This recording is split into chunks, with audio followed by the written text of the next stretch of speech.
మంచిది. ప్రేమ దేవుని వాళ్ళగా మీకందరికీ యేసుక్రీస్తు వారి పుణ్యనామమున వందనాలండి. మంచిది, ప్రార్థన చేసుకున్నాం. ఆశీర్వాదములకు కారణభూతులను మా పరలోకపు తండ్రి, సైన్యములకు అధిపతులకు దేవా, తరతరములకు మాకు నివాస స్థలమైన మా కన్న తండ్రి, మా ప్రభువును, మా రక్షకుడును, మా విమోచకుడైన యేసుక్రీస్తు వారి పుణ్యనామమున మీ పాదములకు స్తుతులు, స్తోత్రములు నాన్న, స్తోత్రములు తండ్రి, స్తోత్రాలయ్యా.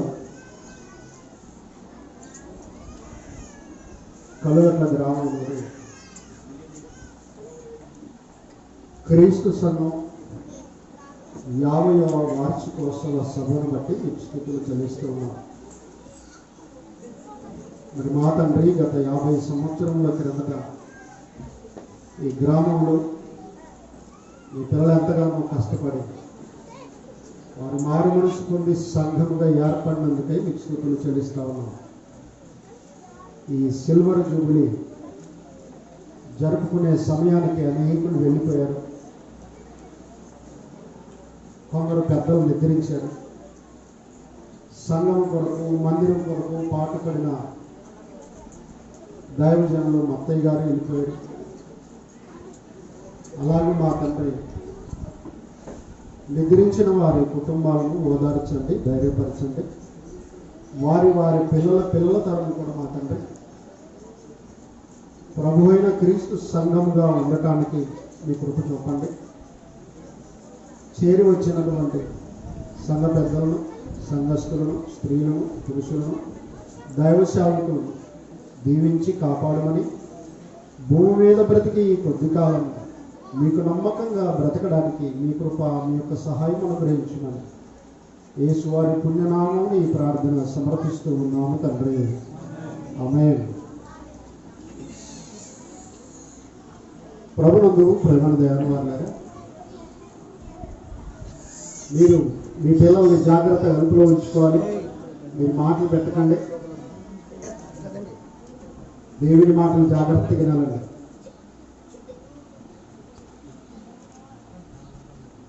ప్రియమైన దేవుని వారులారా, ఇవాళ సైన్స్ అన్నది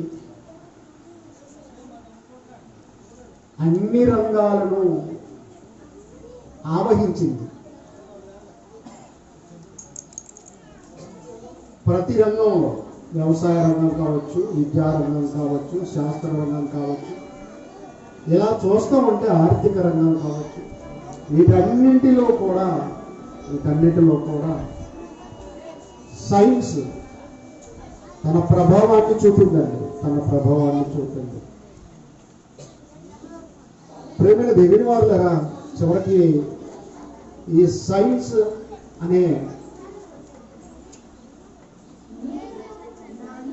శాస్త్రము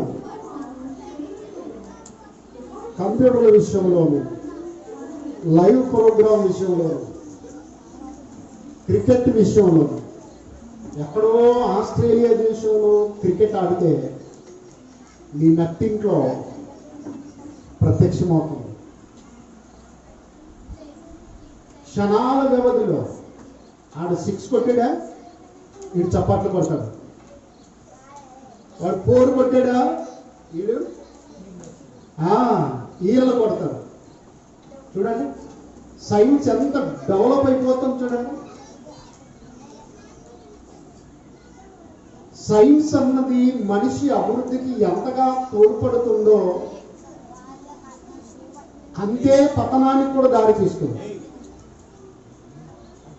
ప్రేమైన దేవుని వారులారా, చాలా జాగ్రత్తగా ఆలోచించాలి. మానవ అభివృద్ధికి సైన్స్ బాగా ఉపయోగపడుతుందండి. చివరికి అదే సైన్సే మానవ పతనానికి దారి తీస్తుంది.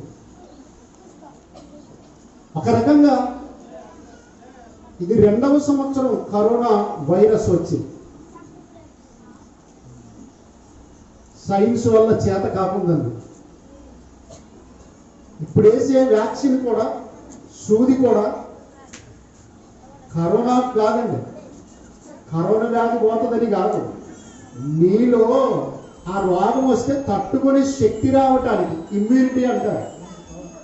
ఇమ్యూనిటీ పవర్ పెరగడానికే తప్ప దానికి విరుగుడు కాదండి. దగ్గుకు మందుంది, జ్వరానికి మందుంది, గమనించండి. ఇలా ఆయాసానికి మందుంది, క్యాన్సర్కు మందులు ఉన్నాయి. కరోనాకి ఎందుకు లేదు? సంవత్సరం అయిపోయింది, 2వ సంవత్సరం కూడా అయిపోతుంది. ఇక మందు ఏంటి అంటే సైన్స్ వల్ల చేత కాకుందండి. అన్నీ అవుతాం అనుకుంటే పొరపాటు, అన్నీ సైన్సే చేస్తాం అనుకుంటే పొరపాటు అండి. దేవుడు ఒకసారి వదిలిపెట్టేశాడా, సైన్స్ దేవుడి కాళ్ళ దగ్గరకు వచ్చి పడాలి. నా వల్ల కాదండి బాబు అని చేతులు ఎత్తేయాలి. ఇంకొక అద్భుతమైన విషయం చెప్పనా? ఒక ల్యాబ్ ప్రొఫెసర్ చెప్తున్నాడు ఏంటంటే 100 మందిని తీసుకొని 50 మందికి ఈ వ్యాక్సిన్ ఇంజెక్షన్ ఇచ్చారట. మిగతా 50 మందికి ఉట్టి నీళ్ళు ఇచ్చాడట. ఇంజెక్షన్లో మందు కాదు, ఏమిచ్చాడు? నీళ్ళే ఇంజెక్షన్గా ఇచ్చాడట. చూద్దామని వారం 10 రోజులు పోయిన తర్వాత వారిని పరిశీలన చేస్తే ఒరిజినల్గా ఇంజెక్షన్ వేయించుకున్న వాళ్ళు, కోవాక్సిన్ వేస్తున్నారు కదా, ఆ ఇంజెక్షన్ వేసుకున్న వాళ్ళు 30 మందికి పాజిటివ్ ఉందట, 20 మందికి నెగిటివ్ ఉందట. ఇంజెక్షన్ వేసుకున్న వాళ్ళకే. ఈ నీళ్ళ ఇంజెక్షన్ వేసుకున్న వాళ్ళని పరిశీలించారట. 10 మందికి పాజిటివ్ కేసు వచ్చిందట, 40 మందికి రాలేదట. అంటే 2000 సంవత్సరాల క్రితం యేసుక్రీస్తు వారు ఏం చెప్పారంటే, మీ విశ్వాసము మిమ్మల్ని స్వస్థపరచు. ఈ 50 మందికి నీళ్ళ ఇంజెక్షన్ వేశారు కదా, ఈ 50 మందికి ఏముందంటే, మేము కూడా ఇంజెక్షన్ వేసుకున్నాం, మేము కూడా ఇంజెక్షన్ వేసుకున్నాం అనే నమ్మకం వెళ్ళకుంది. ఆ మిగతా వాళ్ళు ఒరిజినల్ ఇంజెక్షన్ వేయించుకున్నారు. వాళ్ళకి ఏముందంటే, ఒక పని అయిపోయింది. ఏమైపోయింది? ఒక పని అయిపోయిందని ఉన్నారు. 30 మందికి కరోనా వచ్చింది. వీళ్ళేమంటే 50 మంది అమ్మా ఇంజెక్షన్ వేసుకున్నాం పర్వాలేదు అనుకున్నారు. కనుక 10 మందికి కరోనా వచ్చింది, 40 మందికి రాలేదు. కాబట్టి ప్రపంచంలో వేస్తున్న ఈ ఇంజెక్షన్లు అన్నీ కూడా నీలో ఆ రోగాన్ని ఎదుర్కొనే శక్తి ఇవ్వాలని, అంతేకాని రోగం పోవాలని కాదు. ఇదే ఇంజెక్షన్లు కరోనా వచ్చిన వాళ్ళకి వేస్తారేమో చూడండి. వేయకూడదు. ఎందుకు వేయకూడదు? దెబ్బతీస్తుంది. కనుక వాళ్ళు తినాలి, ఫుడ్ తినాలి. వారి జీర్ణ శక్తి వల్ల ఆ ఇమ్యూనిటీ పవర్ తెచ్చుకోవాలి. ప్రేమిల దేవుని వాళ్ళ విశ్వాసము అనేది ఎలా ఉంటుందంటే మరొక మాట చెప్తాను. ఒక గ్రామంలో ఒక ఆరోగ్య డాక్టర్ గారు ఉన్నారు. అర్ధరాత్రి టైంలో ఒకడు కడుపు నొప్పితో వచ్చాడు. నిద్రలో ఉన్న డాక్టర్ గారిని లేపి, అయ్యా నాకేమన్నా ట్యాబ్లెట్ ఇవ్వండి. ఏంటి అంటే కడుపు నొప్పి. అతడు వేరే ఊర్లో ప్రాక్టీస్ చేస్తాడు, ఈ ఊర్లో కాదు. సరే అని చెప్పేసి తన బ్యాగ్ అంతా చూశాడు, ఏం ట్యాబ్లెట్లు కనబడలేదు. సరే అని ఒకటి కనిపిస్తే నోరు తెరన్నాడు. ఆ పేషెంట్ నోరు తెరిచాడు, నోట్లు వేసుకున్నాడు. దాన్ని ఉమ్మేయద్దు, చప్పరించుకుంటూ ఇంటికి పో, పొద్దున్నరా అన్నాడు. ఇతడు దాన్ని చప్పరించుకుంటూ వెళ్ళాడు. దేవుని దయ వల్ల తగ్గిపోయింది. పొద్దున వచ్చాడు, నోట్లు అట్లనే ఉండేది. వచ్చి డాక్టర్ అంటే చెప్పయ్యా అంటే, రాత్రి తగ్గిపోయింది సార్, ధ్యాస లేదు, నిద్రపోయినాను నేను. సరే, నీ నోట్లో ట్యాబ్లెట్ వేసి నువ్వు ఉందా లేదా? ఉంది సార్, ఇక్కడ ఇవ్వన్నాడు. తీసుకున్నాడు. ఏంటి తెలుసా, ట్యాబ్లెట్ లేనందుకు ఆయన అంగీకి ఉన్న గుండె తెచ్చి నోట్లో పెట్టాడు. గుండె ఉంది కదా, బటన్, దాన్ని తెలిసి నోట్లో పెట్టేసి. మరి ట్యాబ్లెట్ లేదు. కానీ వాడు ఇంటికి పోయేపాటికి నయం అయిపోయింది. అది గుళిగనా, ట్యాబ్లెటా? ట్యాబ్లెట్ కాదు. వాడి నమ్మకం, ఈ డాక్టర్ గారు నాకు ట్యాబ్లెట్ ఇచ్చాడు, తప్పనిసరిగా పోతుంది, కడుపు నొప్పి అంతా పోతుంది. పోయింది. అది అండి నీ విశ్వాసం నిన్ను స్వస్థపరచును. తర్వాత వాడికి గుండె చూపించలేదు డాక్టర్ గారు, ఆ గుండెని తీసుకొని లోపల వాడేసాడు. గమనించండి ప్రియమైన దేవుని వారులారా, మనం కూడా ఈ రోగం వచ్చింది అంటే అలాంటి విశ్వాసం కావాలి. దేవుడు నాలో ఉన్నాడు, నాకు ఇలాంటి రోగం రాదు అని ధైర్యంగా ఉంటే విశ్వాసంతో రాదండి. వచ్చినేమో శానిటైజర్ ఎక్కడ ఇప్పుడు బస్సులు వస్తా ఉంటే కండక్టర్ మాస్క్ లేకపోతే దిగమ్మా, నువ్వు దిగు, మాస్క్ లేదు, దిగు, అయ్యా నువ్వు కూడా దిగు అంటున్నాడు. లేదయ్యా కొంగు కట్టుకునేది కాదు, పోమ్మా దిగు, ముందు దిగు. బస్సు ఎక్కేటప్పుడు అందరూ అడుగుతా ఉన్నాడండి, మాస్క్ ఉందా, ముందు మాస్క్ కట్టుకో, ముందు మాస్క్ కట్టుకో. చూసారా, జాగ్రత్తలు తీసుకోవాలి, శుభ్రంగా ఉండాలి. ప్రేమైన దేవుని వారులారా, సైన్స్ అన్నది అన్ని చేయలేదు, చివరికి దానికి కూడా చేతగాని విషయాలు ఎన్నో ప్రపంచంలో మనకు కనిపిస్తాయి. ప్రేమైన దేవుని వారులారా, ఇవాళ సైన్స్ అన్నది కంప్యూటర్లే కావచ్చు, విమానాలే కావచ్చు, సముద్రం లోపలికి వెళ్ళే జలంతర్గాములు కావచ్చు, ఇలాంటివన్నీ తయారు చేసుకున్నారు. మంచిది. వ్యవసాయ రంగంలో బాసిల్లస్ తురింజన్ అని ఒక బ్యాక్టీరియా ఉంది, అది మట్టిలో ఉంటుంది. వ్యవసాయ శాస్త్రవేత్తలు ఏం చేశారంటే ఆ బ్యాక్టీరియా కణాలను తీసుకొని, ఆ బ్యాక్టీరియాను తీసుకొని విత్తనాలలో ప్రవేశపెట్టారు. పత్తి విత్తనాలు ఇవి తెగులు రాకుండా వాళ్ళు ఏం చేశారంటే ఆ విత్తనాలలోనే మందు తయారు చేశారు. ఆ విత్తనాలు మనం విత్తుకుంటే ఒకసారి మాత్రమే పంట పండుతాయి. మళ్ళా అదే విత్తనాలు తీసుకొని మనము విత్తనానికి వెళ్తే అస్సలు మొలవు. ఎందుకంటే విత్తనం యొక్క గర్భంలోనే ఆపరేషన్ చేశారు. దాన్ని ఏమంటారు, ఫ్యామిలీ ప్లానింగ్ అంటారు. అంటే ఈ పత్తి విత్తనములో మరొకసారి, ఇప్పుడు మాత్రమే ఫలించాలి, విత్తనాలు వస్తాయి, పత్తి వస్తుంది, కానీ ఆ విత్తనం మరొకసారి విత్తనం వేసుకోవడానికి రాదు. ఈ విత్తనాలు కొంటారు, మరలా కంపెనీకి వెళితే ఆ కంపెనీలో మళ్ళా దాన్ని ఇంజెక్షన్ చేస్తారు. దానికి గమనించారా, బాసిల్లస్ తురింజన్ అనే బ్యాక్టీరియాను దాంట్లోకి పంపుతారు.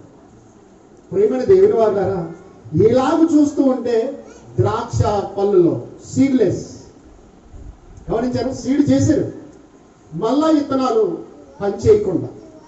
అలాగూ నారింజ పండ్లు, అలాగే ఇలా చూస్తూ ఉంటే సీడ్లెస్ ఖర్జూరాలు, సీడ్లెస్ బత్తాయి, సీడ్లెస్ కమల పండ్లు, ఇలా పండ్లన్నిటికీ మళ్ళా పుట్టుక లేకుండా చేస్తా ఉన్నారు.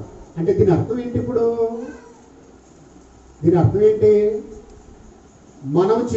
మనకు దేవుడు చేసిన దానిని మరలా పునరుత్పత్తి లేకుండా చేస్తున్నాం. మన ఆహారాన్ని మనమే పాడు చేసుకుంటున్నాం. చూడండి ప్రేమైన దేవుని వారులారా, యోహాను సువార్త ఇందాక చదివిన లేఖన భాగం, యోహాను సువార్త 12వ అధ్యాయం 24వ వచనం. గోధుమ గింజ భూమిలో పడి సావకుండిన ఎడల అది ఒంటిగానే ఉండును, అది చచ్చిన ఎడల విస్తారముగా ఫలించును అన్నాడు. 2000 సంవత్సరాల క్రితం యేసుక్రీస్తు వారు మాట్లాడిన హై టెక్నాలజీ గమనించారా? అసలు సైన్స్ కూడా ఎక్కడి నుంచి పుట్టుకొచ్చింది అనుకుంటున్నారు? దేవుని మాట నుంచి వచ్చింది. వీళ్ళు దేవుని మాట చెప్పట్లేదు అంతే, మేము కనుగొన్నాం అంటున్నారు అంతే. దేవుడు వ్యవసాయ రంగం విషయంలో ఎంత చక్కగా చెప్పాడు చూడండి. గోధుమ గింజ భూమిలో పడి సావకుండిన ఎడల, టెక్నాలజీ దేవుడు మాట్లాడుతున్నాడండి. వ్యవసాయ శాస్త్రవేత్తల్ని తలదన్నే రీతికి యేసు మాట్లాడుతున్నాడు చూడండి. యోహాను సువార్త 12వ అధ్యాయంలో ఏమంటున్నాడు? గోధుమ గింజ భూమిలో మట్టిలో పడి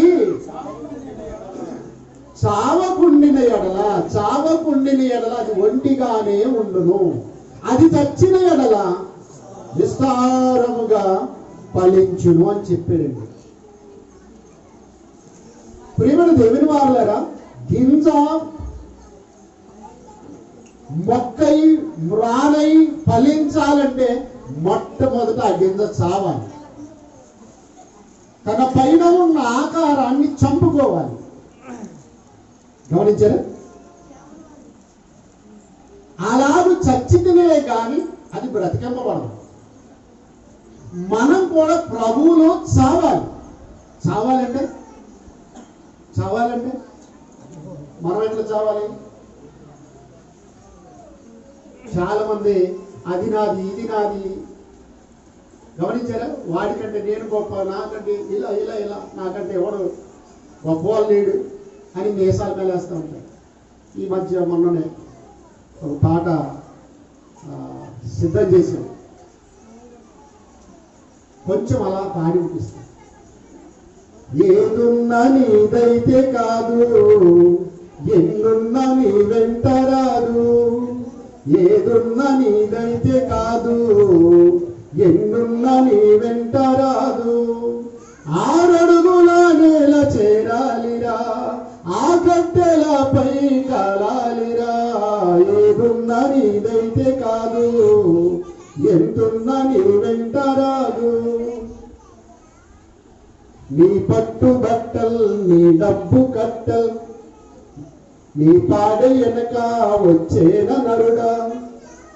నీ పట్టు బట్టల్, నీ డబ్బు కట్టల్, నీ పాడ వెనక వచ్చేన నరుడా.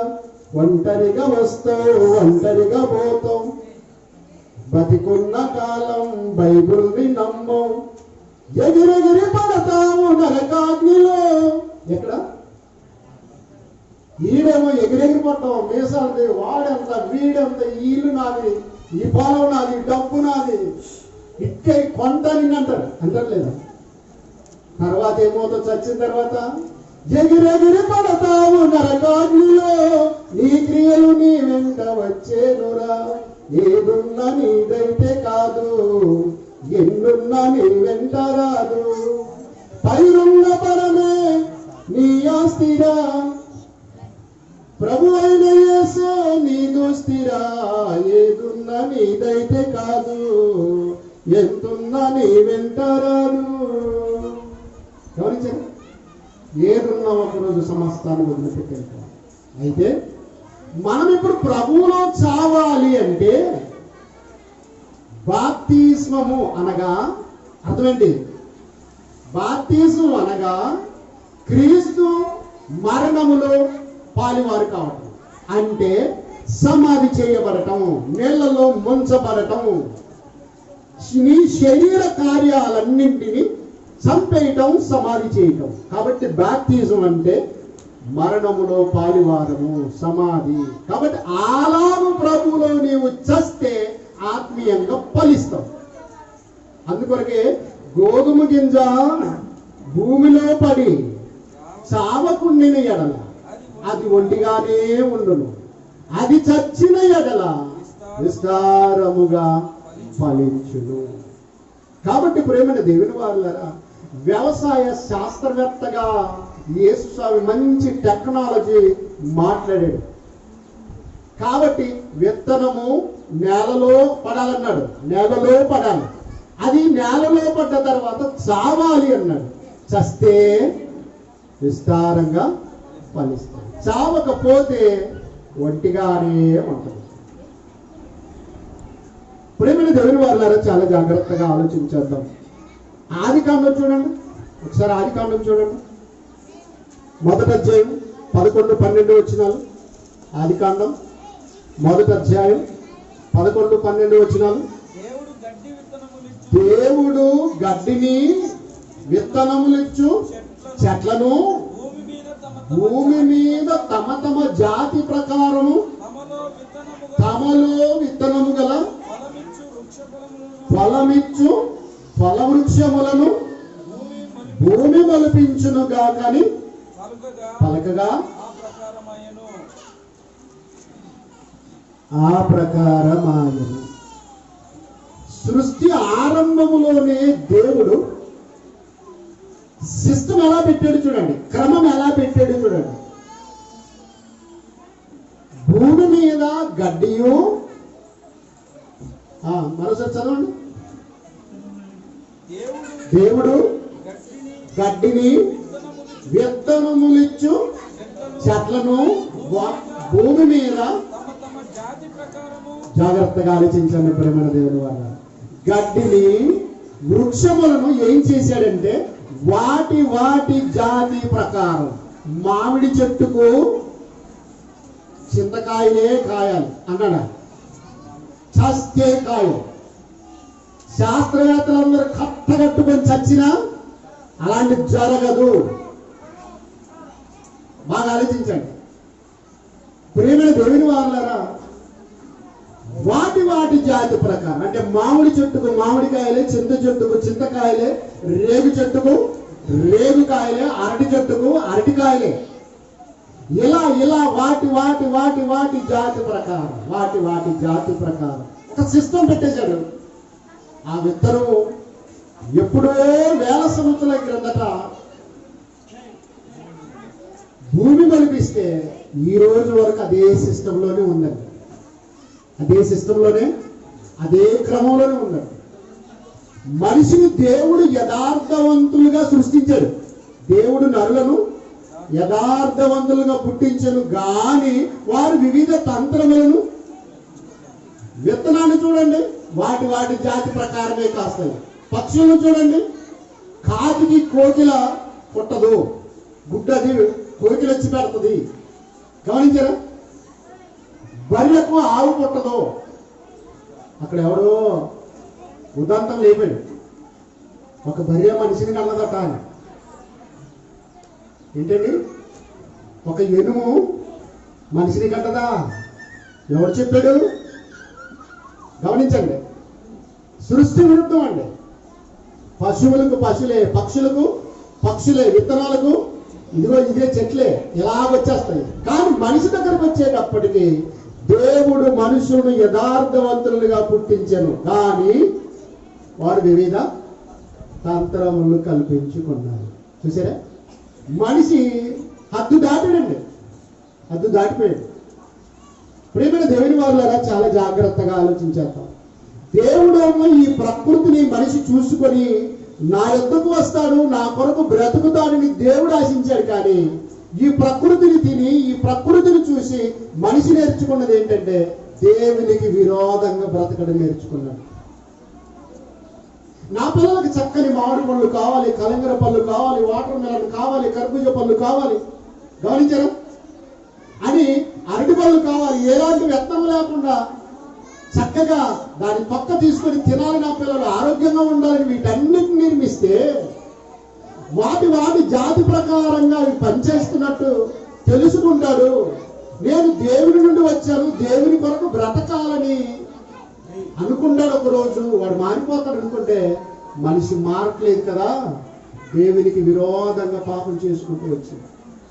ప్రియమైన దేవుని వాళ్ళ చాలా జాగ్రత్తగా ఆలోచించేద్దాం. రోమపత్రిక మొదటి అధ్యాయం, రోమపత్రిక మొదటి అధ్యాయం 19వ వచనాలు చూడండి. ఎందుకనగా దేవుని గూర్చి తెలియశక్యమైనది ఏదో అది వారి మధ్య విషదమై ఉన్నది. దేవుడు అది వారికి విశదపరచను. ఆయన అదృశ్య లక్షణములు అనగా ఆయన నిత్యశక్తి దేవత్వమును జగదుత్పత్తి మొదలుకొని సృష్టింపబడిన వాటిని ఆలోచించుట వలన తేటపడుచున్నవి కనుక వారు నిరుత్తరులై ఉన్నారు. బాగా ఆలోచించండి. జొన్నగిరి, తుగ్గిలి ఆ ప్రాంతంలో వర్షకాలం వచ్చినప్పుడు ఏం దొరుకుతాయట? వజ్రాలు దొరుకుతాయి. కొంతమంది ఇక్కడ నుంచి క్యారెట్లు కట్టుకొని రోజుల తరబడి, మరి కొంతమంది కూలీలను తొలగిపోతున్నారు. మీకు కూలి ఇస్తాం రోజు, గమనించరే, నువ్వు ఎదకాలి. అలా కొందరికి దొరికినప్పుడు వాటి వ్యాపారస్తుల దగ్గరికి వస్తారటండి. వస్తే కొన్ని ఏమో వజ్రాలే, కొన్ని వజ్రంలాగే ఉన్నాయి, కానీ వాళ్ళు ఏం చెబుతారట? పాడేస్తారట. ఏమయ్యా నాకు దొరికింది అంటే, దీంట్లో జీవం లేదు. ఏం లేదు? జీవం లేదు అంటే దాంట్లో ఉన్న పానం పోయింది, అదేనికి పనికిరాదు. చూసారా? రాతిలో జీవం ఉంది, బాగా గమనించండి. మట్టిలో జీవం ఉంది, చెట్టులో జీవం ఉంది. అందుకొరకే దేవుడు వృక్షములను, అందులో ఫలమిచ్చు ఫలవృక్షములను భూమి మలిపించుగా అని చెప్పాడు కనుక వృక్షాలు భూమి మీద ఉన్నాయి. వృక్షాలు ఉన్నాయి కాబట్టి సైన్స్ దానికి ఏం పెట్టుకుందో తెలుసా? వృక్ష శాస్త్రం అని పెట్టుకుంది. వృక్షమే కలిగించకపోతే వీడి వల్ల ఏం కాదు, వీడి బొర్రే పనిచేయదు. దేవుడు భూమి కలుగుగాక, 6 నెలల కనబడుగాక అన్నాడు. ఆయన మాట వల్ల ఈ భూమి కలిగిందా? అవునండి. కనుకని ఈ రోజు మనిషి ఇదే భూమి నుండి ఏమంటాడు తెలుసా? భూవిజ్ఞాన శాస్త్రము పేర్లు పెట్టుకున్నాను. బాగా గమనించండి. భూగోళ శాస్త్రం, భూవిజ్ఞాన శాస్త్రం అని ఇలా దేవుడు సృష్టించిన దానికి ఇతగాడు పేర్లు పెట్టుకొని నేనే శాస్త్రవేత్తను అని బిల్డప్ ఇచ్చుకుంటున్నాడు. ప్రియమైన దేవుని వారులారా, చాలా జాగ్రత్తగా ఆలోచించేస్తే దేవుడు రోమపత్రిక 1వ అధ్యాయం 19-20 వచనాల్లో ఏమనుంది? దేవుని అదృశ్య లక్షణములు చదవాలి. ఎందుకనగా దేవుని గురించి తెలియశక్యమైనదేదో అది వారికి విశదమై ఉన్నది. దేవుడు అది వారికి విశదపరచెను. ఆయన అదృశ్య లక్షణములు అనగా ఆయన నిత్య శక్తి దైవత్వమును జగదుత్పత్తి మొదలుకొని సృష్టింపబడిన వాటిని ఆలోచించుట వలన దాటపడుచున్నది. ఇప్పుడు బాగా ఆలోచించేస్తే సువిశాలమైన ఈ భూగోళం, ప్రపంచ దేశాలన్నిటికీ వెలుగిస్తున్న సూర్యుడు, చంద్రుడు, నక్షత్రాలు, కనిపించే జీవరాశులన్నీ కూడా ఎక్కడి నుండి వచ్చాయి?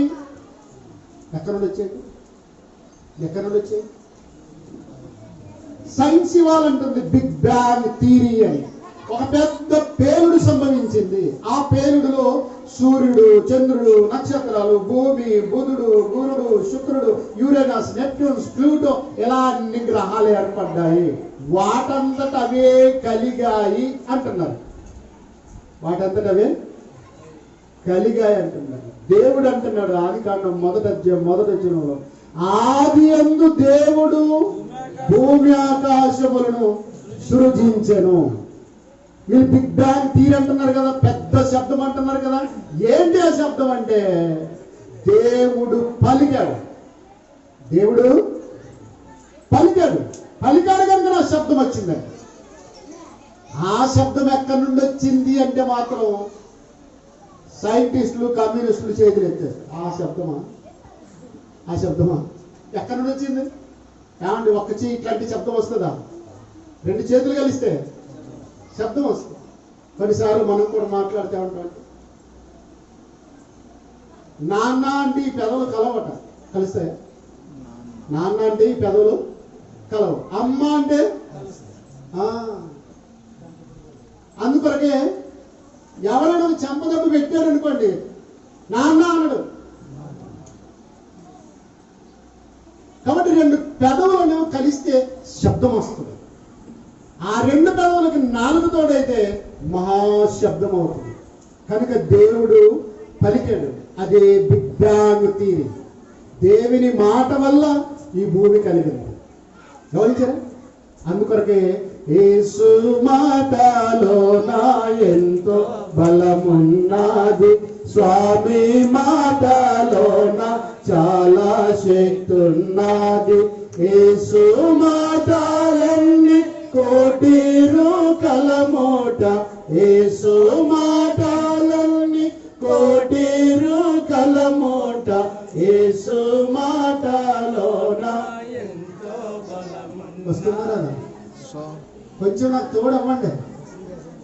యేసు మాటలో నా ఎంతో బలమున్నది, స్వామి మాటలో నా చాలా శక్తి ఉన్నది.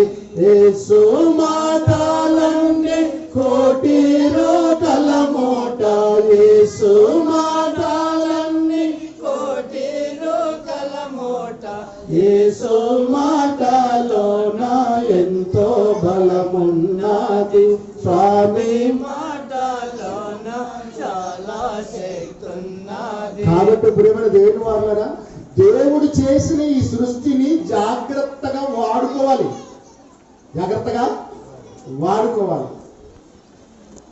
సోదరుడు పురుషులకు ఒక మాట చెప్తాను, చాలా జాగ్రత్తగా. ఒక అతను చెప్పాడు ఏంటంటే, మీ భార్యలు ఉన్నారు కదా, భార్య స్వచ్ఛమైన పాల వంటిదట. స్వచ్ఛమైన పాల వంటిదట.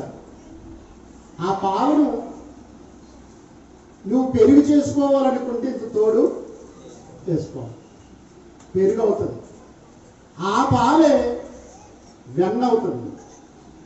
ఆ వెన్న నెయ్యి అవుతుంది. అదే పాలు పెరుగును చిలకొడితే చల్లని మజ్జిగ అవుతుంది.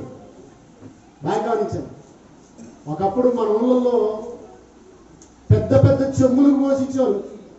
పొద్దున్నే ఆ ఇంటికి చెమ్ములు పోయేవి. ఏమంటే మా చిన్నమ్మలు మజ్జిగ చేసినారు, మా చిన్నమ్మలు మజ్జిగ చేసినారు అంటే మజ్జిగ చిలకొట్టినప్పుడు దాని నుంచి వెన్నపూస వస్తుంది. అవునండి? ఆ వెన్నపూసను వాళ్ళు ఎత్తి పెట్టుకుంటారు, ఈ మజ్జిగను పోసేవాళ్ళు ఫ్రీ. ఇప్పుడు ఇంత గ్లాసు 5 రూపాయలు, 10 రూపాయలు. గమనించారా? ప్రేమ దేవుని వాళ్ళారా, చాలా జాగ్రత్తగా ఆలోచించారు. దేవుడిచ్చిన పాలను జాగ్రత్తగా వాడుకుంటే ఇన్ని రకాలు అవుతుంది. పెరుగు అవుతుంది, మజ్జిగ అవుతుంది, వెన్న అవుతుంది, నెయ్యి అవుతుంది. మొదటి పాలైతే జున్ను అవుతుంది. బాగా గమనించండి. అలాంటి పాల ద్వారా పాల ప్రొడక్ట్స్, మిల్క్ ప్రొడక్ట్స్ అంటారు. బిస్కెట్లు కానివ్వండి, ఇలాగా పాల పౌడర్లు కానివ్వండి తయారు చేస్తారు. ఇన్ని రకాలు ఉపయోగపడుతుంది. అలాగే నీకు ఇవ్వబడిన నీ భార్య పాల వంటిది. గమనించారా? నిన్ను ఆనందపరుస్తుంది, నిన్ను తృప్తిపరుస్తుంది, నీ ఆకలి తీరుస్తుంది. లేదా ఆపద వచ్చినప్పుడు తల్లిలాగా నిన్ను ఆదరిస్తుంది. గమనించారా? అలాగే నీకు పరిచయం చేసేటప్పుడు ఒక సిస్టర్ లాగానే పరిచయం చేస్తాడు. సిస్టర్ అనగానే హాస్పిటల్ ఉన్న సిస్టరే కాదు. గమనించండి ప్రియమైన దేవుని వారు, మొదట నీ భార్య నీకు సిస్టర్ సేవలు అందిస్తుంది, డాక్టర్ సేవలు అందిస్తుంది, తల్లి సేవలు అందిస్తుందండి. జాగ్రత్తగా వాడుకోవాలి.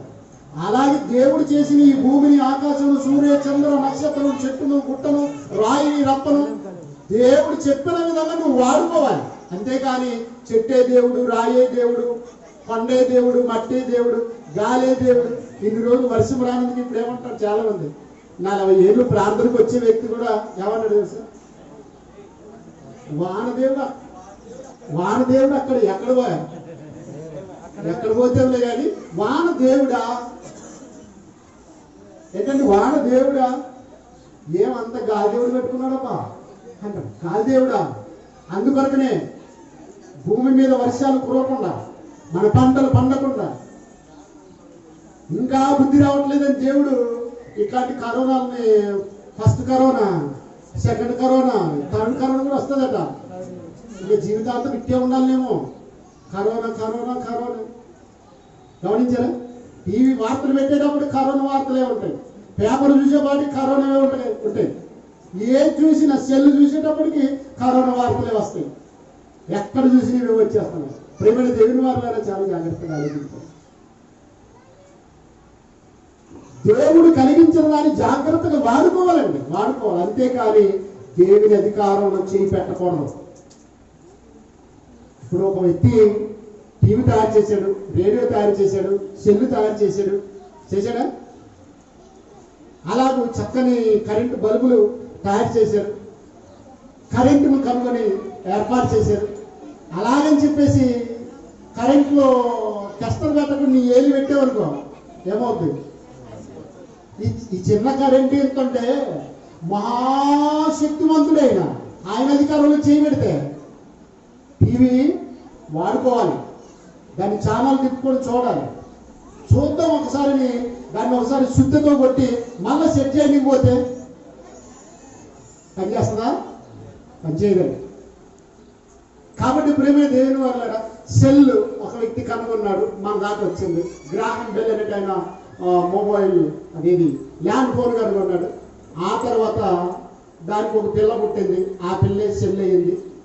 ఆ సెల్లు అందరి చేతుల్లోకి వచ్చింది. ఊరికి ఒక ఫోను 2 ఫోన్లో ఉంటుండప్పుడు ఎక్కడో గ్రామ సర్పంచ్ దగ్గర ఉండేది, సర్పంచ్ అదేది పంచాయతీ ఆఫీసులో ఉండేది. అదొక్కటే. అయ్యా ఎవరు మాట్లాడేది అక్కడ? నీ కొడుకుని మాట్లాడదు. బాగున్నావప్ప, అందరూ బాగున్నాం అని చెప్పి మాట్లాడేవాళ్ళు. అప్పుడు టీవీ లేదు, ఒకటే టీవీ, దాంట్లో ఛానల్ లేవు, ఒకటే ఛానల్. ఏ ఛానల్? దూరదర్శన్ వచ్చింది, ఢిల్లీ ఛానల్, అదొక్కటి మాత్రమే. వార్తలు వస్తున్నప్పుడు ఆ పంచాయతీ ఆఫీస్ దగ్గర 10-20 మంది కూర్చోవాలా, వినాలి. రైతులకు సూచనలు దాంట్లో వచ్చేది. అదొక్కటి అయిపోయింది అనుకో, బంద్ చేసి లోపల పెట్టేవాళ్ళు. అయిపోయింది. కానీ ఇప్పుడు టీవీ లేని ఇల్లు కనపడదు, సెల్లు లేని మనిషి కనబడదు. ఆడళ్ళు, మగళ్ళు, ఇంకా కొంతమందికి ఎట్లా తెలుసా? ఈ జోబులో ఒకటి, బ్యాగులు కూడా ఒకటి ఉంటుంది. అదే ఫోన్ మోగుతుంది, తీసుకురండి అంట. నీ దగ్గర ఉన్నాయి కదా, అది కూడా తీసుకురండి.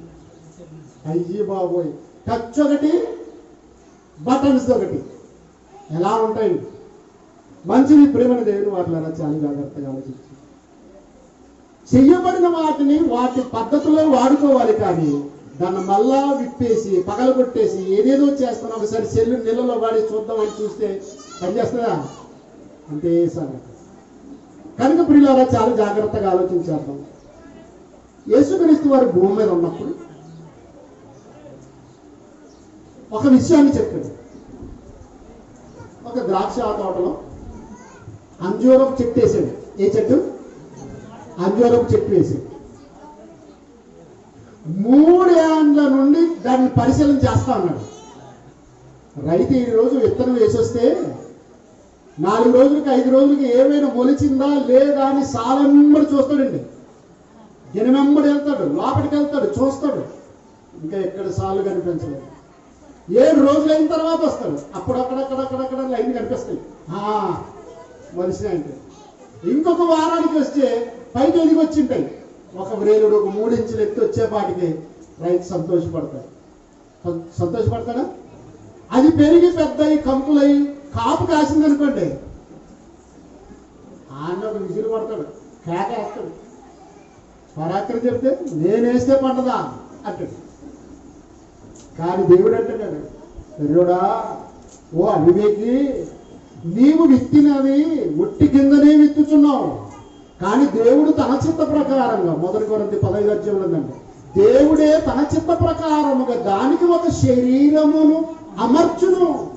నా పిల్లలు జొన్నలు ఎత్తిపోయారు, నా పిల్లలు సద్దలు ఎత్తిపోయారు, నా పిల్లలు వరి నాటేసిపోయారు, నా పిల్లలు కొర్రలు వేసారు. వాటికి ఏం చేయాలి తెలుసా? నా పిల్లల ఆకలంతా తీర్చాలని భార్య, భర్త, పిల్లలు, మనవలు, మనవరాళ్ళు అందరూ, అల్లుడు, కోడళ్ళు తినాలి. నా పిల్లలు తిని బాగుండాలి, నా కొరకు పని చేయాలని దేవుడు ఆశించి నువ్వు ఉట్టి గింజను ఎత్తుతున్నావు, అమ్మాయ ఇత్తనం పని అయిపోయింది అని వస్తావు. రాత్రికాల సమయంలో దేవుడు దానికి ఏం చేస్తున్నా తెలుసా? దానికి ఒక శరీరం, దానికి ఒక గెనికలు, రౌది, గమనించారా? దంటు, కంకిలో చిన్న గింజలు, గమనించారా? ఈ రోజుల్లో తింటారో లేదు తెలియదునా కానీ ఆ జొన్న కంకి కాసినప్పుడు చిన్నగా లేత గింజలు ఉన్నప్పుడు ఏం చేసేవాళ్ళు? ఆ కంకిని తెచ్చుకొని కొంచెం చెప్పండి. సద్ద కంకినైతే ఇలాగ పులుకుంటాం, జొన్న కంకిని ఇంటికి వచ్చి ఒక చిన్న పుల్ల తీసుకొని ఒక బట్ట లేదా చాట దాంట్లో అన్ని రాళ్ళు కొట్టుకొని చక్కగా వాటి గూగంతా తీసేసి, గమనించారా? పిల్లలకింత బెల్లం, దాన్ని ఏమంటారు? జొన్న గింజలు, పిసికిరి, అలా తినేవాళ్ళం. ఇప్పుడు ఏమైంది? జొన్న గింజలు తినట్లేదు, సద్ద గింజలు తినట్లేదు, వరి అన్నం అది ఊరి అన్నం అవుతుంది. గమనించారా? శరీరం అంతా కూడా షుగర్ పట్టుకుంటుంది. కాబట్టి డాక్టర్ దగ్గరికి వెళ్ళేటప్పటికి అప్పుడు ఏమంటారంటే, నువ్వు అన్నం తినొద్దా? ఏం తినొద్దు? అన్నం తిన. ఏం సార్ అట్లా? అన్నం లేకుండా ఎట్లుంటాం సార్?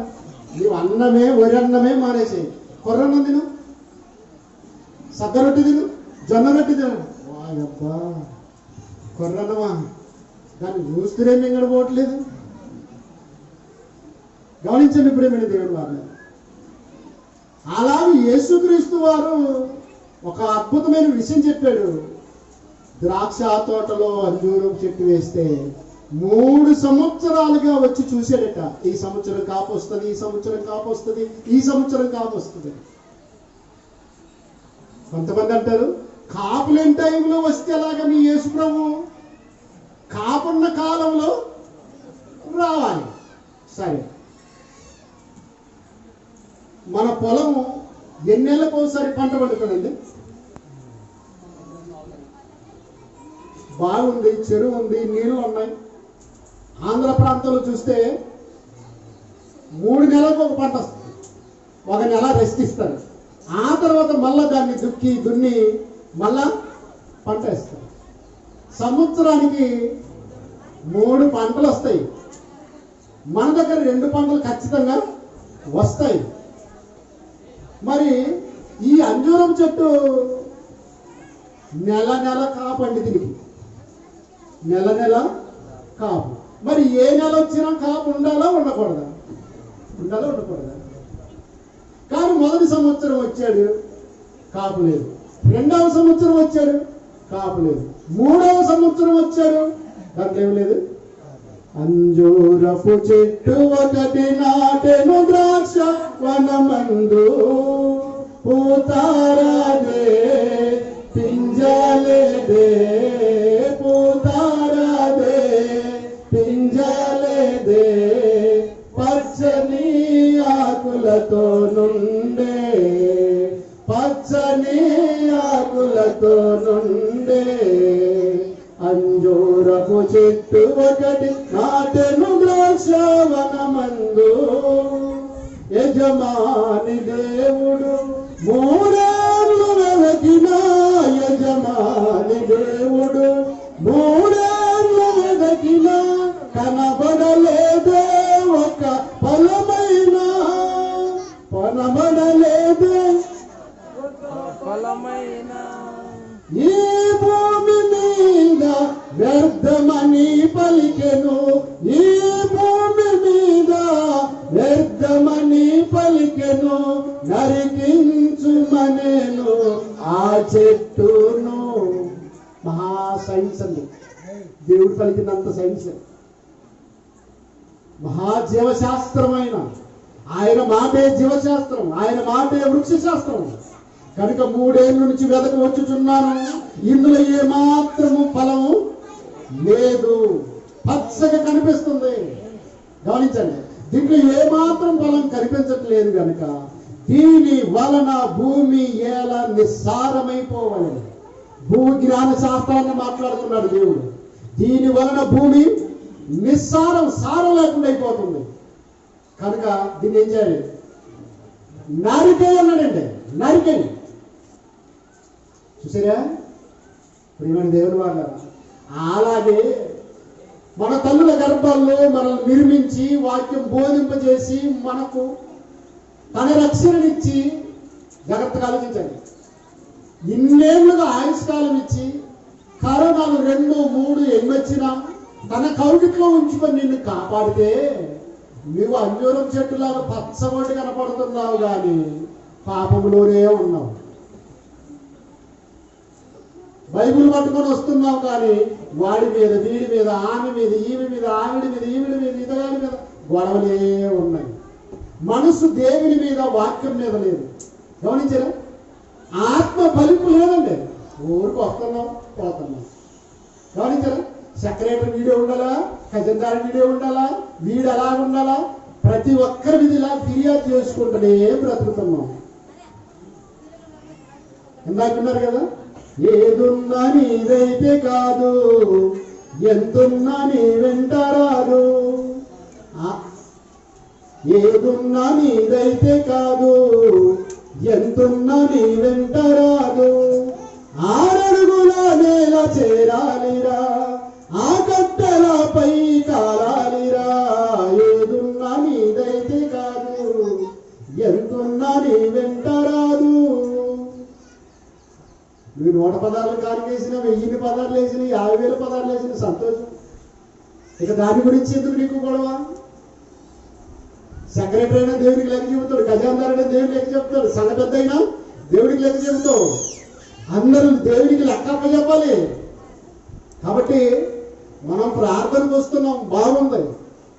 లోపల అసూయలు, ద్వేషాలు ఉంచుకోకండి. ఆయన కొరకు ఫలించండి. అంజూరపు చెట్టును చూస్తే 3 ఏళ్ల నుంచి కాపు రావాలని చూస్తున్నాడు, కానీ 3 ఏళ్ల నుంచి ఒకసారి కూడా కాపు రాలేదు, ఫలం లేదు. కనుకనే దీనివల్ల భూమి ఏలని సారం కావాలి. దీన్ని నరికించేయండి. చెట్టు అంటే అక్కడ చెట్టు కాదు, చెట్టుకు మనల్ని పోల్చాడు. ప్రార్థనకు వస్తున్నారు కానీ ఫలం లేదు, కానుకలు ఇస్తున్నారు ఫలం లేదు, సేవ చేస్తున్నారు ఫలం లేదు, బోధ చేస్తున్నారు ఫలం లేదు. ఫలం వచ్చే వృక్షములా మనం ఉండాలి. ప్రేమను దేవుని వారులారా, చాలా జాగ్రత్తగా ఆలోచించేద్దాం. యోహాను సువార్త 15వ అధ్యాయం 8వ వచనం. యోహాను సువార్త 15వ అధ్యాయం 8వ వచనం చూడండి. మీరు బహుగా ఫలించుట వలన నా తండ్రి మహిమ పరచబడును. బాగా ఆలోచించండి. ఫలించటము అంటే భూఫలాలన్నీ నీ కోసమేనండి. మామిడి చెట్టు నీ కోసమే, కలింగర చెట్టు నీ కోసమే. గమనించారా? పత్తి, జొన్న, కొర్ర, సద్ద, రాగులు, గమనించారా? మామిడి పండు, జామ పండు, అరటి పండు, చింతపండు, లేదా నిమ్మ పండు, ఏదైనా కమల పండు, అన్ని నీ కోసమే. బాగా ఆలోచించండి. అన్ని నీ కోసమైనప్పుడు నువ్వెవరి కోసం అసలు? బాగా ఆలోచించండి ప్రేమిడ దేవుని వాళ్ళు. మీరు బహుగా ఫలించుట వలన పరలోకపు కన్న తండ్రిని దేవుడు మహిమపరచబడతాడండి. పేతురుని దేవుడు పట్టుకున్నాడు, ఒక్కడి గారి కనిపించాడు. అతడు అపోస్తలుల కార్యం 2-3 అధ్యాయాలు మనం చూస్తే ప్రసంగం చేశాడు. ఎంతమంది రక్షింపడ్డారు? 3,000 మంది. ఎంతమంది అండి? 3,000 మంది. పేతురు ఒక్కడే బోధ చేస్తే ఎంతమంది వచ్చారు? 3,000 మంది అండి. దాదాపు 3,000 మంది. ఎంత గొప్ప మాట అండి. గోధుమ గింజ చిన్నదే, కొర్ర గింజ చిన్నదే, సద్ద గింజ చిన్నదే. అదే ఒక గింజ ఎన్ని వేల గింజలు ఫలింపజేస్తుంది చూడండి. పేతురు ఒక్కడే. కానీ రక్షణలోకి వచ్చింది ఎంతమంది? దాదాపు 3,000 మంది. కాబట్టి మీరు బహుగా ఫలించడం వలన తన తండ్రి మహిమపరచబడును అని చెప్పాడు. కాబట్టి ప్రియమైన దేవుని వారులారా, చాలా జాగ్రత్తగా ఆలోచించండి. ఆదికాండం 3వ అధ్యాయం 17వ వచనం. ఆదికాండం 3వ అధ్యాయం 17వ వచనం. ఆయన ఆదాముతో, నీవు నీ భార్య మాట విని తినవద్దని నీకు ఆజ్ఞాపించిన వృక్ష ఫలము నీవు తిండివి కనుక నీ నిమిత్తము నేల శపించబడింది. నేల, భూమి శాపానికి కారణం ఎవరు తెలుసా? కారణం ఎవరు? ఆదాము గారు అంటారు. ఆదాము గారు కూడా అలాగూ శాపానికి గురి కావడానికి కారణం ఎవరు? అమ్మగారు. అందుకొరకే అన్నాడండి, నీవు నీ భార్య మాట విని అంటే నా మాట వినలేదు, దేవుని మాట వినలేదు, భార్య మాటనే తీసుకున్నావు, అదే వేదాంతం అనుకున్నావు కనుక పాపంలో పడిపోయావు. దేవుని మాట వింటావా అంటే మరి ఇంకో భాషలు చెప్పదలిస్తే భగవంతుని మాట వింటావా, భార్య మాట వింటావా? భార్య మాట విన్న ఆదాము శాపం తెచ్చుకున్నాడు. భార్య మాట విన్న ఆదాము మూలంగా భూమి శపింపబడింది. కనుకనే భూమి మీద గచ్చ పొదలు, ముండ్ల పొదలు ఉంటాయి. వాటిని సేద్యం చేసుకొని నీ చెమట కార్చి పండించుకొని తినమని చెప్పాడు. కాబట్టి ప్రేమ దేవుని వాళ్ళరా చాలా జాగ్రత్తగా ఆలోచించేద్దాం. హెబ్రీ పత్రిక 6వ అధ్యాయం 4వ వచనం.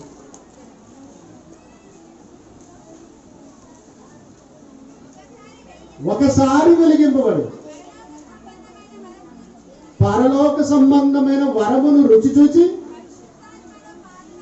పరిశుద్ధాత్మలో పరివారై దేవుని దివ్యవాక్యమును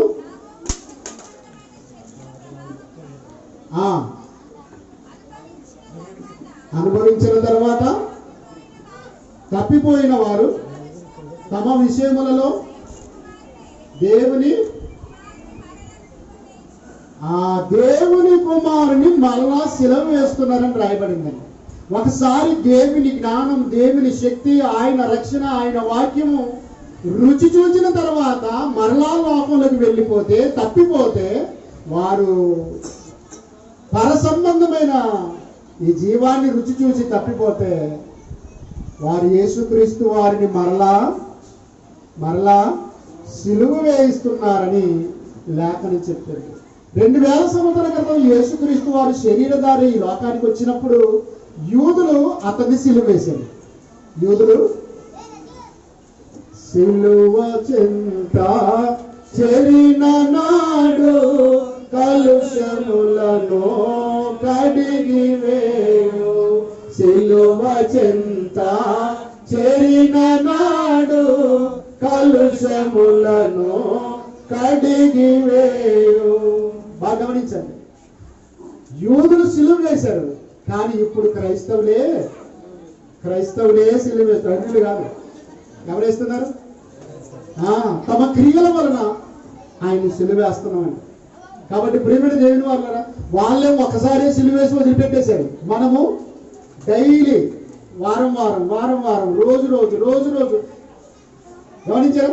వాక్యం తెలిసిన నీవు ఇంకా పాపం చేస్తున్నావు, వాక్యం నమ్మిన నీవు, బాప్తిసం తీసుకున్న నీవు ఇంకా పాపంలోకి వెళ్ళిపోతున్నావు కనుక యేసుక్రీస్తును సిలువ వేస్తున్నారు. జాగ్రత్తగా ఆలోచించండి. అలాగుండొద్దు. నిత్య నాశనానికి వెళ్ళిపోతావు. జాగ్రత్తగా ఆలోచించండి ప్రియమైన దేవుని వాళ్ళ.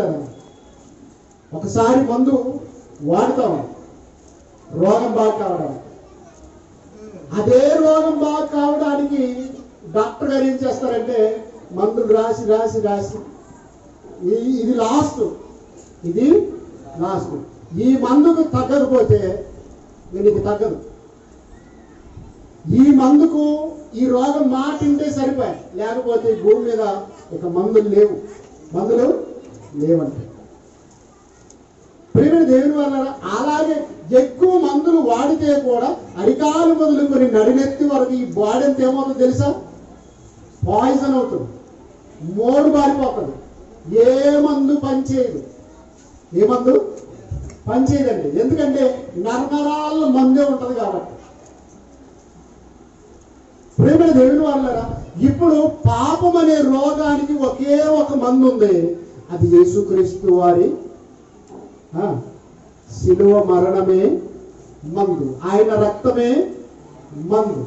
పాప రోగానికి మందు, మీరు పరిగెత్తి తినకుంటే దొరకదిక ముందు పాప రోగానికే మందు అన్న పాప రోగానికే మందు మీరు పరిగెత్తి తినకుంటే దొరకదిక ముందు పాప రోగానికే మందు ఎట్టి రోగమునైనా కూదుర్చగల మందు ఏ రోగము ఎయిడ్స్ రోగము క్యాన్సర్ రోగము దగ్గు ఆయాస రోగం ఇది కాదు ఏ రోగం వ్యభిచారం అనే రోగం దొంగతనం అనే రోగం మోహం చూపులనే రోగం గమనించరా విగ్రహారాధన అనే రోగం దొంగతనం అనే రోగం నరహత్యలనే రోగం ఎట్టి రోగమునైనా కూదుర్చగలదు పరలోక పంపిణీ మందు ఎక్కడి నుంచి వచ్చింది company America company Japan company కాదు ఇండియా కంపెనీ అసలే కాదు మరి ఏ కంపెనీ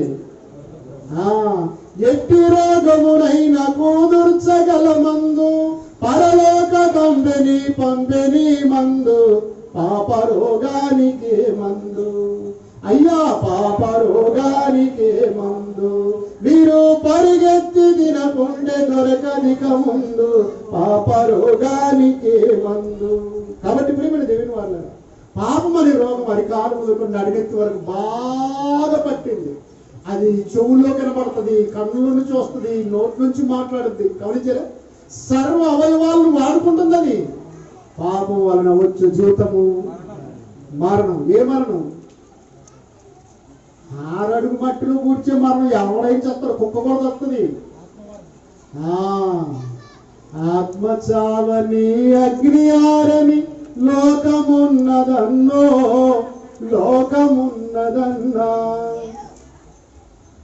గమనించండి అలాంటి ఆరని అగ్ని గుండంలోకి వెళ్ళిపోతున్నాం అప్పుడు ఎలాగా ఎవడు తప్పించేవాడు ఉండడు కనుక ప్రేమిని దేవుని వాళ్ళరా జాగ్రత్తగా ఆలోచించండి హెబ్రీ పత్రిక 6వ అధ్యాయం 8వ వచనం చదువుకొని ముగించేద్దాం హెబ్రీ పత్రిక 6వ అధ్యాయం 8వ వచనం అయితే ముళ్ళ తుప్పలను పచ్చ తీగలను దాని మీద పెరిగిన ఎడల అది పనికిరాదని విసర్జింపబడి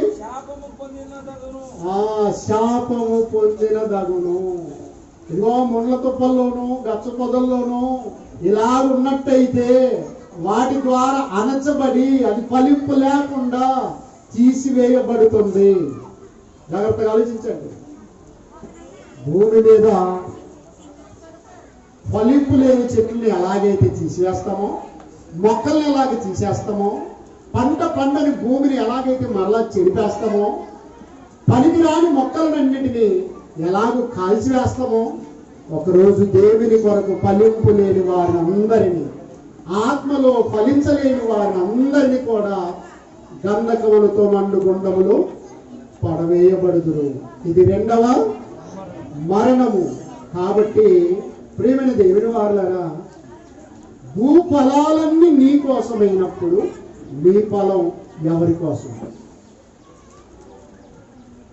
సూర్యుడెందుకు చంద్రుడెందుకు రాత్రులెందుకు పగలు ఎందుకు సూర్యుడెందుకు చంద్రుడెందుకు రాత్రులెందుకు పగలు ఎందుకు ఉన్నవన్నీ నీ కోసమేనని నీవు దేవుని కోసమే గమనించరా అలాగే భూఫలాలు ఆలోచించేయండి పువ్వులెందుకు కాయలెందుకు ఋతువులెందుకు కాలాలెందుకు ఉన్నవన్నీ నీ కోసమేనని నీవు దేవుని కోసమేనని గమనించి తెలుసుకో గ్రహించి మసలుకో గమనించి తెలుసుకో గ్రహించి మసలుకో నీ జన్మకు కారణముందే మన జన్మకు కారణముందే మానవుడా కారణ జన్ముడా నీ జన్మకు కారణముందే కాబట్టి ఫలాలన్నీ ఫలిస్తున్నాయి. నువ్వెవరి కొరకు ఫలిస్తున్నావో ఆలోచన చేసుకోండి. అవి ఫలించి దేవునికి మెప్పు ఇష్టమై నీవు ఫలించకుండా నిత్యాగ్నికి జారుకుంటున్నావు. కాబట్టి దేవుని కొరకై ఫలించి పరలోకం చేరుకుంటావో, దేవుని కొరకు ఫలించకుండా పాతాళానికి జారుకుంటావో ఆలోచించండి. ప్రార్థన. దయగల తండ్రి, నీ పాదాలకు స్తుతులు, స్తోత్రాలు. భూమి మీద ఉన్న వృక్షములన్నీ, ఆ ఫలములన్నీ మా కోసం. మేమైతే నీ కొరకు ఫలించవలసిన వారమే ఉన్నాం. గత 50 సంవత్సరాలను మరి మా తండ్రి సిల్వర్ జూబిలీ జరుపుకునే సమయం వరకు మమ్మల్ని అందరినీ కాపాడారు. సంఘస్థులను, స్త్రీలను, పురుషులను, యవనస్తులను, సంఘ పెద్దలను, ఇక్కడ సేవ చేస్తున్న మీ దాసుని, వారి కుటుంబాన్ని, చేరు వచ్చిన దైవ సేవకులను అందరినీ, వారి కుటుంబాలను దీవించండి, కాపాడండి. విశ్వాసులందరినీ మా తండ్రి విశ్వాసమందు, వాక్యమందు, మీ ప్రేమయందు స్థిరపరిచి, బలపరిచి, అభివృద్ధి చేసి నిజముగా భూఫలం మా కోసం, మేము మీకోసం ఫలించలాగిన సహాయం దయచేయండి. యేసు వారి పుణ్యనామమున ఈ ప్రార్థన సమర్పిస్తూ ఉన్నాము తండ్రి. ఆమేన్.